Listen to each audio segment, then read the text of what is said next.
So for this program, we're here in Armenia, and then after this, tomorrow, we're going to head to Georgia to continue the program there.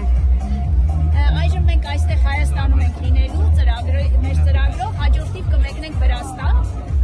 Can you elaborate a little about the program? What is the intent and what's the purpose of the program? So it's a sports envoy program where it's essentially within the U.S. we're trying to use sports to advocate for something or strengthen relationships with another country. And for this specific one, it's kind of using basketball as a way to promote accessibility for people with disabilities.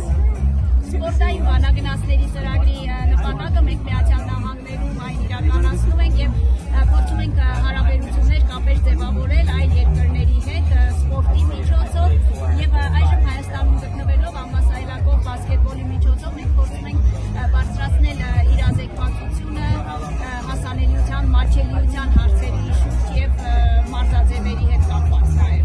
This is also to promote some ideas.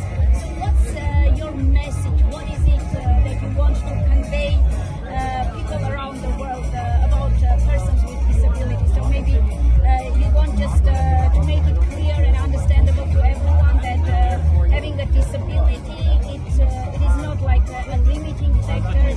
So maybe you can just talk about your message.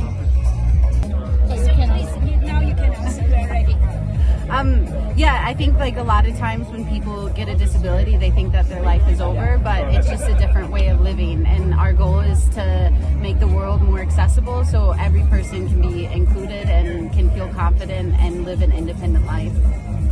Հաճախ մարդիկ կարծում են, որ հաշմանդամություն ունենալը դա նշանակում է, որ կյանքը ավարտվում է դրանով, բայց դա ամենևին էլ դա չի նշանակում, այլ ուղղակի պետք է քո կյանքը մի փոքր այլ կերպ կառուցել, եւ մենք բոլորս մեր